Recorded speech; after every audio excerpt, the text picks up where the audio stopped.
तत्काळ शिवरायांनी कोल्हापूरचा मुलूक काबीज केला. लांबला गेला. आदिलशाहीच्या सिद्धीजोहरचा वेढा पडला. दुसऱ्याच बाजूस औरंगजेबाने मुघल तख्त काबीज केल्यावर दख्खनकडे आपला मोर्चा वळवला. आपला मामा शाहिस्तेखान याची शिवरायांवर नेमणूक केली. प्रचंड सेना समुदाय आणि खजिना घेऊन शाहिस्तेखान महाराजांचा मुलूक पेचिराग करत पुण्याच्या दिशेने सरकू लागला. पन्हाळ्यावरून निघून जाणे हा एकच निर्णय होता. शेवटी त्या वेड्यातून निसटून महाराजांना बांदलांच्या शिवेबंदीसह पन्हाळ्यावरून विशाळगडाकडे गेले. ते घोडखिंडीत 200 बांदलांनी केलेल्या शौर्यमय समर्पणातून आणि बाजीप्रभूंच्या देशपांडे सारख्या वीराच्या बलिदानाने अघर्य देऊन उत्तरेकडे मुघल आणि दक्षिणेमध्ये आदिलशाही असे महाराजांचे 2 प्रमुख शत्रू उभे समोर होते. फायनली मित्रांनो, आता आपण येऊन पोचलेलो आहे समरभूमी, जी उंबरखिंड त्या ठिकाणी येऊन पोचलेलो आहे. असा आपल्याला रस्ता लागला आहे आणि या रस्त्याने आता आपण राईड घेणार आहोत. इकडून राईड घेऊ आणि आपल्या समरभूमीकडे जाऊया. जवळजवळ बघा तुम्ही इथं बोर्ड दिलेला आहे. या बोर्ड शिवदुर्ग मित्र लोणावळा समस्त ग्राम छावणी यांनी हा बोर्ड वगैरे लावला आहे. आणि ते दिसतं बघा आपल्याला समरभूमी उंबरखिंड येथे 1582 ते इसवी म्हणजे 2 फेब्रुवारी 1661 रोजी छत्रपती शिवाजी महाराज कारतलब खानाचा पराभव केला. औरंगजेबाचा मामा शाहिस्तेखान याचे पुण्याहून मराठा स्वराज्यातील कोकणपट्टी आरमार काबीज करण्यासाठी उझबेक सरदार कारतलब खान व रायबगान याच्या 30,000 फौजीनिशी कोकणावर पाठवले व प्रचंड फौजीनिश लोणावळा नजीकच्या आंबे नदीच्या घाटाच्या एका बाजूने स्वतः छत्रपती शिवाजी महाराज व दुसऱ्या बाजूने इंदूरचे पालकर मुठभर मावळ्यांसह धुळीस मिळवले. तो दिवस 2 फेब्रुवारी 1661 असं आपल्याला दिसतं. आणि आता आपण तो बघूया आणि इथून आपण जाऊया रस्त्याने.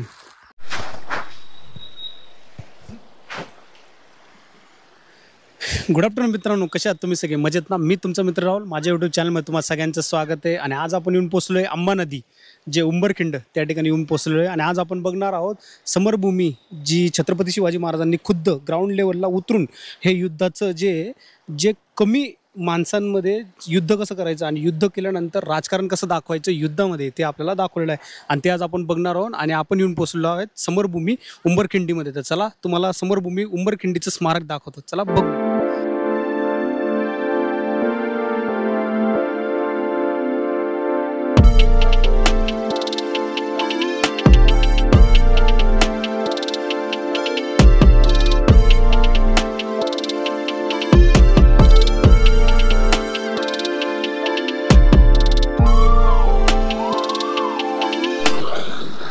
आता जे स्मारक बघितलं आपण, जे हे उंबरखिंडीचं, ज्या ठिकाणी कारतलब खानाचा किंवा मुघलांचा छत्रपती शिवाजी महाराजांनी अंकार कसा टेचला, त्या ठिकाणी आपण आज तुम्हाला मी दाखवणार आहे. ही जी जागा आहे, जी अंबा नदी किंवा अंबा नदी जी म्हणतो, या ठिकाणी कारतलब खान आला होता. आणि कारतलब खान म्हणजे शाहिस्ते खानाला जेव्हा औरंगजेबाने आपलं उत्तर कोकण किंवा दक्षिण काबीज करण्यास पाठवलं होतं, त्या ठिकाणी इथं येऊन त्याने आपला जो स्वराज्य तो बेचिराग करण्यास सुरुवात केली होती. हे जे आहे ते उंबरखिंड, ज्या ठिकाणी शाहिस्ते खानाचा जो विश्वासू होता कारतलब खान, त्याला आपल्या स्वराज्यावर किंवा उत्तर कोकणावर राज्य किंवा हासिल करण्यासाठी पाठवलं होतं शाहिस्ते खानाने. शाहिस्ते खान हा कोण? औरंगजेबाचा मामा. त्याला पाठवलं होतं दक्षिणेमध्ये जेव्हा कारतलब खानाबरोबर 30,000 सैन्य, घोडदळ, जनानखाना, असं भरपूर काही गोष्टी होत्या की त्या ठिकाणी स्वराज्यात त्याने आणलेलं होतं. स्वराज्यात आणल्यानंतर त्याला हा आपला दक्षिण कोकण काबीज करण्यास पाठवलं होतं, ज्या ठिकाणी आपलं भिवंडी, कल्याण आणि नागोठणे अशी हे गावं येतात. त्या ठिकाणी त्याला येण्यास पाठवलं. पण कारतलब खान हा खूप अहंकारी होता. अहंकारी म्हणजे तुम्ही म्हणू शकतात की त्याला आपल्या ताकदीवर खूप अहंकार होता. मग त्याने छत्रपती शिवाजी महाराजांना असं दाखवलं होतं की आपण हा उत्तर कोकण जो आहे तो असंच काबीज करू शकतो. म्हणजे याला आपल्याला कुठल्याच रीतीचं जे म्हणू शकतो ना आपण, की आपल्याला हा सहज जी म्हणू शकतो ना आपण, सहज घेऊ शकतो. पण त्याला माहीत नव्हतं की तो आहे जे सह्याद्रीमध्ये, आणि सह्याद्री हा छत्रपती शिवाजी महाराजांनी हा पूर्ण सह्याद्री याला ओळखून घेतलेलं होतं. आणि सह्याद्री हा आपला मित्रच होता. म्हणून कारतलब खानाला या ठिकाणी कसा चकवा द्यायचा, या ठिकाणी छत्रपती शिवाजी महाराजांचं उत्कृष्ट उदाहरण हे आपल्याला उंबरखिंडीत दिसतं. औरंगजेबाने ज्यावेळेस शाहिस्ते खानाची म्हणजे त्याच्या मामाची ज्यावेळेस दक्षिणेसाठी म्हणजे दख्खन काबीज करण्यासाठी पाठवलं, त्यावेळेस त्याने आपला भरपूर असा मुल्क जो आहे तो बेचिराग करण्यास सुरुवात केली. 1661 किंवा 1660 ज्यावेळेस त्याने संग्रामदुर्ग म्हणजे आपला चाकणचा किल्ला शाहिस्तेखाने पूर्ण नेस्तनाबूत करून टाकलेला होता. त्याच्यानंतर उत्तर कोकण काबीज करण्याचं जे स्वप्न होतं किंवा जे म्हणू शकतात तुम्ही शाहिस्तेखानाच्या डोक्यात आलं, त्याने सांगितलं एक नेमणूक केली एका सरदाराची, जो की कारतलब खान. हा कारतलब खान कसा दारा सिक्को आणि औरंगजेब यांच्यामध्ये जेव्हा सिंहासत सिंहासनाचं मुघलांचं जे लढाई चालली होती की सिंहासनावर कोण बसेल, दारा शिकोह आणि औरंगजेब यांच्यामध्ये जेव्हा युद्ध झालं होतं, ज्यावेळेस हा कारतलब खान त्याचे जे वडील होते त्या वडिलांनी औरंगजेबाला सहाय्य केलं होतं त्या युद्धामध्ये सहाय्य केल्यानंतर औरंगजेबाच्या हातात सत्ता आली आणि सत्ता आल्यानंतर ज्यावेळेस त्याच्या वडिलांनी जे कामगिरी केली ती उत्कृष्ट कामगिरी केल्याबद्दल त्याच्या वडिलांना म्हणजे कारतलब खानाच्या वडिलांना कारतलब ही पदवी दिली गेली आणि ती कारतलब पदवी दिल्या गेल्यानंतर हीच कारतलब पदवी पुढे पुढे चालत आली आणि हाच तो कारतलब जो की मुघलांचा खूप मोठा विश्वासू आणि ज्या ठिकाणी मुघलांच्या दरबारात त्याचं खूप मोठं वजन होतं अशा कारतलब खानाला म्हणजे उत्तर कोकण काबीज करण्यासाठी शाहिस्ते खानाने आपल्या सह्याद्रीत पाठवलं. तो सह्याद्रीत आल्यानंतर त्याने जो आहे तो आपला जो वाट निवडली म्हणजे उत्तर कोकण काबीज करणे म्हणजे कुठले तर आपल्या इथं भिवंडी, कल्याण आणि नागोठणे ह्या तीन म्हणजे उत्तर कोकण. आणि ज्या उत्तर कोकणात म्हणजे एक्झॅक्ट काय तर उत्तर कोकणात म्हणजे आपली नेव्ही म्हणजे छत्रपती शिवाजी महाराजांनी जी नेव्ही निर्माण केली होती, जे म्हणजे म्हणू शकतो आपण जे सैन्य तयार केलेलं होतं त्या सैन्यावर काबीज करण्यासाठी कारतलब खानाला निवडलं होतं. त्याच्याबरोबर 30,000ची सैन्य दिले गेलेलं होतं आणि त्या 30,000 सैन्यामध्ये म्हणजे तुम्ही बघू शकता जी पंडित रायबगान होती. रायबगान म्हणजे कोण? सावित्रीबाई. त्याच्यानंतर भरपूर राजे होते त्याच्याबरोबर, राजपूत, मराठे जसे की सर्जेराव गाडे, कोकाटे, जाधव आणि त्याच्यानंतर मित्रसेन असे भरपूर जे होते राजपूत सुद्धा होते आणि भरपूर आपले मराठे सुद्धा होते. असं सैन्य घेऊन 30,000 सैन्य घेऊन तो आपल्या लोणावळ्याच्या दिशेने निघाला. लोणावळ्याच्या दिशेने निघाल्याने त्याला 2 रस्ते होते, जसे की 2 घाट लागतात आपल्याला लोणावळ्यापासून इकडे येण्यासाठी. म्हणजे बघू शकतात पहिला जो घाट लागतो आपल्याला लोणावळा म्हणजे खंडाळा, खोपोली, पेन आणि दुसरा लागतो आपल्याला उंबर, पेन आणि आपला करवंडा असा हा दुसरा रूट लागतो. दुसरा रूट लागण्याने दुसऱ्या रूटमध्ये असं कारतलब खानाला असं दाखवून द्यायचं होतं की छत्रपती शिवाजी महाराजांना की तुम्हाला मी जाणार एक रस्त्याने आणि मी कूच करणार एक रस्त्याने, असं कारतलब खानाला दाखवून दिलं छत्रपती शिवाजी महाराजांना. पण त्याला हे माहित नव्हतं की छत्रपती शिवाजी महाराज त्याच्या प्रत्येक एक मुवमेंटवर लक्ष ठेवून होते व प्रत्येक एक मुवमेंटवर त्याच्या जी म्हणू शकतात ना छत्रपती शिवाजी महाराजांचं जे गुप्तहेर खातं होतं त्याच्या प्रत्येक एक मुवमेंट छत्रपती शिवाजी महाराजांच्या राजगडपर्यंत प्रत्येक गोष्ट ही पोचवत होते, हे त्याला माहीत नव्हतं. मग अशा रीतीनं कारतलब खानाने निवडला आपला जो होता उंबरपेन आणि करवंडा हा रस्ता निवडला आणि दाखवताना त्यांनी छत्रपती शिवाजी महाराजांना असं दाखवलं की मी खंडाळा, खोपोली या मार्गाने चाललेलो आहे. मग छत्रपती शिवाजी महाराजांनी आपलं जे सैन्य होतं त्या सैन्यास जमवण्यास आदेश दिले आणि जमवण्यास आदेश दिल्यानंतर ते सैन्य पेनमध्ये या ठिकाणी जमवण्यास सांगितले होते. त्यावर त्या सैन्यामध्ये कोण कोण होतं मग आपण या लढाईत बघतो. तानाजी मालुसरे, सरनोबत नेतोजी पालकर आणि छत्रपती शिवाजी महाराज आणि त्यांचे असे भरपूर मित्र होते. असे जमल्यानंतर छत्रपती शिवाजी महाराजांकडे फक्त आणि फक्त 1000च सैन्य होतं आणि कारतलब खानाकडे 30,000 सैन्य, घोडदळ, पायदळ, शस्त्रे आणि म्हणजे खूप काही गोष्टी होत्या सोनं नाणं घेऊन. म्हणजे तो असा लवाजमा घेऊन चाललेला होता की ज्या ठिकाणी उत्तर कोकण जर आपण काबीज केलं तर त्याच्यातनं ती सत्ता सुद्धा येईल आणि आपल्याबरोबरची ही असं तो मोठं मुघल म्हणजे राज्य निर्माण करत होता. या 2 शत्रूंना समोर बघून छत्रपती शिवाजी महाराजांनी अशी युक्ती लढवली की आपल्याला जर मुघलांना म्हणजे आदिलशाहीला तर आपण बोलणी करून किंवा काही करून तह करू शकतो, पण मुघल जे होते हे कुठल्याही गोष्टीला सहमत नव्हते. का सहमत नव्हते? कारण की छत्रपती शिवाजी महाराजांनी अफजल खानाचा वध केलेला होता. अफजल खानाचा वध केलेला असल्या कारणाने ही चर्चा पूर्ण दक्षिण किंवा पूर्ण भारतात पसरलेली होती असं तुम्ही समजू शकतात. त्याच्या ठिकाणी जो डर किंवा तो मोहोल बनलेला होता त्यावेळेस छत्रपती शिवाजी महाराजांनी अफजल खानाला जेव्हा मारल्यानंतर पूर्ण कोल्हापूर काबीज केलेलं होतं आणि कोल्हापूरमध्ये तुम्हाला माहिती आहे छत्रपती शिवाजी महाराजांचा सिद्धी-जोहरचा जो तह होता, जो पन्हाड्यावर ज्यावेळेस छत्रपती शिवाजी महाराज अटकले होते तो तुम्ही बघू शकतात. मग असं हे जेवढं संकट बघून छत्रपती शिवाजी महाराजांनी तहाची बोलणी किंवा तिथून निसटून जाण्यास त्यांनी हे केला.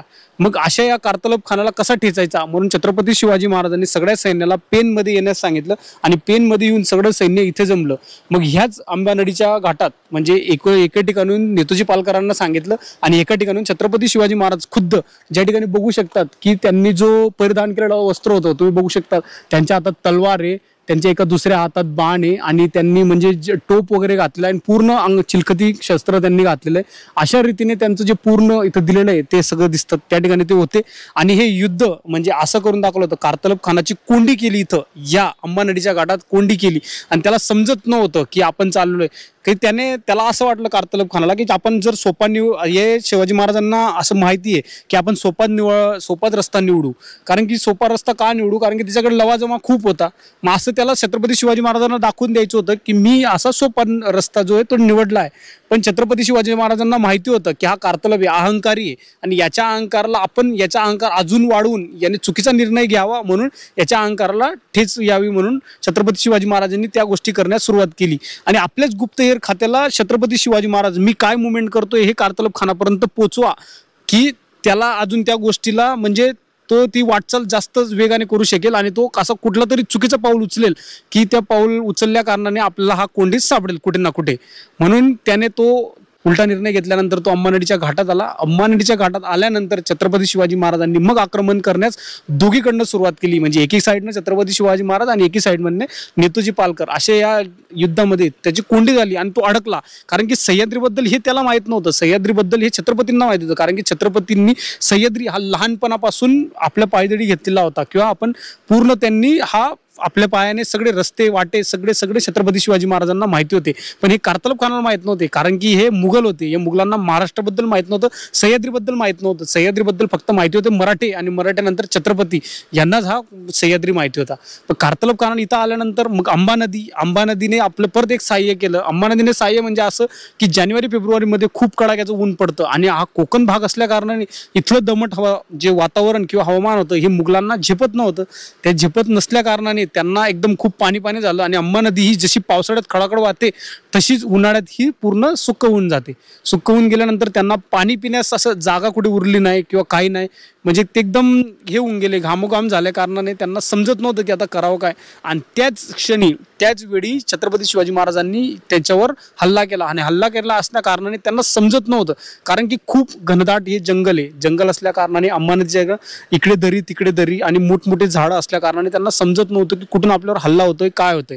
पण अशा काही वेळ त्यांनी मार खात असल्या कारणाने शेवट त्यांनी रायबगान साहेबांनी कारतलब खानाला सांगितलं की बाबा तुम्ही तहाची बोलणी करा नाही तर आपलं सैन्य इथंच संपेल.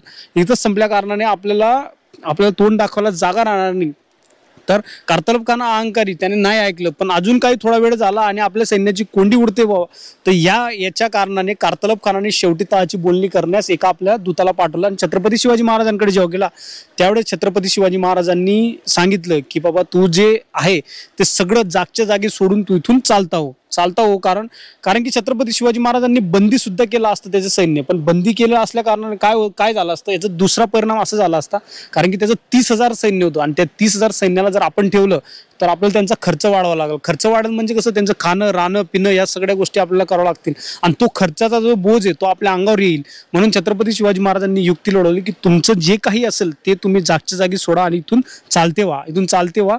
म्हणजे ते अंबानदीच्या घाटातून जेव्हा निघायला लागले सगळं जागच्या जागी बैल घोडे शस्त्रे वगैरे सगळं काही सोनं नाणं सोडून जेवढं जायला लागले त्यांची सगळी जी म्हणतात ना तपासणी केली गेली. तपासणी केल्यानंतर ज्यावेळेस तो छत्रपती शिवाजी महाराजांच्या समोर आला त्याला घुटणे टेकून खाली बसवलं गेलं आणि त्याने जो विनवणी केली त्याने विनवणी केली असं आपल्याला त्या फोटोमध्ये दिसतं. त्याने विनवणी केली की मला इथून सोडा, आम्ही इथं म्हणजे सह्याद्रीत काही करणार नाही किंवा तुमच्या या स्वराज्यात काही करणार नाही, आम्ही निघून जाऊ. पण छत्रपती शिवाजी महाराजांनी त्याला इथून निघून जाण्यास सांगितलं. निघून जाण्यासह त्याच्या चेहऱ्यावरचे जे हावभाव म्हणू शकतात ना तुम्ही ते लज्जास्पद अपमानास्पद मग तुम्ही म्हणू शकतात की बाबा त्याची जी कोंडी उडालेली हे सगळं त्याच्या चेहऱ्यावर दिसत होतं. पण काय करणार तो, आता आपण कोंडीत सापडलेलो आहे, आपण इथं मरण्यापेक्षा शरणागती पत्करलेली बरी म्हणून तो इथून शरणागती पत्करून इथून निघून गेला. आणि छत्रपती शिवाजी महाराजांनी हे दाखवून दिलं की या उंबरखिंडीमध्ये जे राजकारण म्हणजे युद्धात राजकारण कसं करायचं असतं हे एक जगाच्या पाठीवर एक उत्कृष्ट उदाहरण म्हणून या ठिकाणी दाखवून दिलं. आणि हीच ती उंबरखिंड ज्या ठिकाणी छत्रपती शिवाजी महाराजांनी उत्कृष्टरित्या आपल्या युक्तीने ज्या 27 लढाया लढल्या त्या 27 लढायांपैकी एक लढाई या ठिकाणी लढली आणि त्याचं उत्कृष्ट उदाहरण दाखवून दिलं. आणि हीच ती उंबरखिंड ज्या ठिकाणी आपण अजून एक्सप्लोर केलेला आहे. जर माझा व्हिडिओ आवडला तर नक्की लाईक करा, शेअर करा आणि सबस्क्राईब करा. तर भेटूया नेक्स्ट व्हिडिओला.